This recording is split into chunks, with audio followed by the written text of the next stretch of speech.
Bonjour et voici une explication de différents types de variables à l'intérieur de Visual Basic et comment faire la conversion de un à l'autre. Donc ici, je me suis déclaré trois variables, une de type integer, décimal et string. Une variable de type integer est capable de contenir des nombres entiers, comme par exemple 1, 2, 3, 0, ou même à l'intérieur des négatifs, je pourrais écrire -2 sans aucun problème. Au niveau des nombres réels, decimal peut contenir par exemple 3,9, négatif 3,9, et ainsi de suite.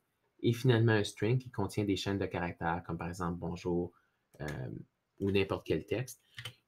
Fait à noter que je peux également écrire 2. Cependant, ici, il s'agit du caractère 2 et non du nombre 2. Donc, c'est la petite différence entre un et l'autre. Maintenant, dans le premier exemple, ce que je vais faire, c'est que je vais prendre une variable de type entière que je vais placer à l'intérieur d'une variable réelle et ensuite je vais afficher le résultat. Donc, si j'exécute le programme, en fait, la première situation ne cause aucun problème parce que les nombres entiers est un sous-ensemble des nombres réels. Donc, ma variable nombre réel est facilement capable de contenir le nombre. Donc, si j'affiche la valeur de 2 sans aucun problème. Maintenant, si je veux faire l'inverse, c'est-à-dire que je veux prendre un nombre réel et le placer à l'intérieur d'un nombre entier, dans ce cas-ci, cela pourrait causer un problème parce que la valeur 3,9, qui est mon nombre réel, ne peut être contenue à l'intérieur de ma variable de type integer. Ce que Visual Basic va faire ici, c'est qu'il va convertir le nombre réel automatiquement en un nombre entier. Avec l'exemple ici, on voit que la valeur va être arrondie. Cependant, on peut modifier ou s'assurer que la conversion se fasse de façon différente. En fait, il y a une fonction math.round qui fait exactement la même chose. Donc, on aurait exactement le même résultat en utilisant la fonction math.round qui va arrondir la valeur. Mais on peut également utiliser la fonction math.floor qui, elle, va enlever la partie décimale. Donc, si j'exécute ici, on remarque que le virgule 9 a été enlevé et la valeur du nombre entier a été conservée. Donc, juste le 3, la partie entière du nombre, a été conservée à l'intérieur de mon texte. Maintenant, pour la dernière partie ici, avec les chaînes de caractères. Donc, qu'est-ce qui arrive si je veux placer un nombre entier à l'intérieur d'une variable de type string?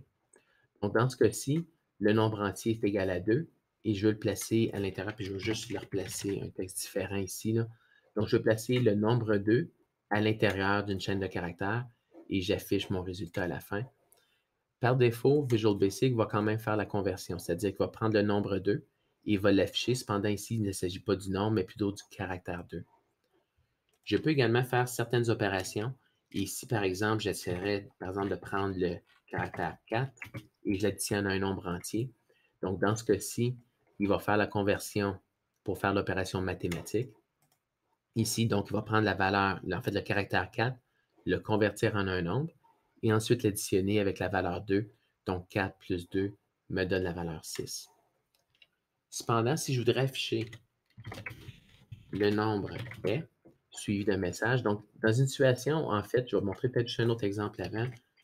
Si j'affiche le nombre est 2 de cette façon-là. Donc, lorsque je fais une opération, en fait, je vais le faire autrement. Je vais faire 2 plus 2. Et là, la question est-ce qu'il va faire, est-ce qu'il va afficher 4 ou il va faire une opération avec les chaînes de caractères? Et ici, dans ce cas-ci, il va afficher 22.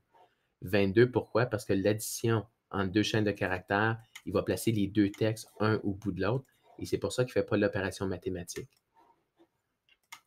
Donc, si j'aurais une situation, par exemple, et là, je vais leur placer le nombre est, et là, ensuite, je vais placer mon nombre entier de l'autre côté. Dans ce cas-ci, je ne peux pas faire l'opération euh, de placer deux chaînes de caractères un au bout de l'autre, et je ne peux pas faire non plus l'opération mathématique, car d'un côté ou de l'autre, j'ai des données qui sont complètement différentes, et là, j'ai un message d'erreur.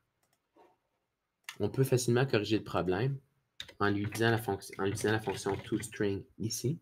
Et ce que fait la fonction toString, c'est qu'elle prend ma variable de type numérique, donc mon nombre 2, et le convertit au caractère 2. Donc, c'est comme si, par exemple, j'additionnais ici 2 plus le caractère 2 de cette façon-là, et là, il va afficher mon nombre correctement. Donc, si je replace l'exemple, nombre entier point toString, ici, et j'exécute le programme. Donc, de cette façon-là, je n'ai plus message d'erreur.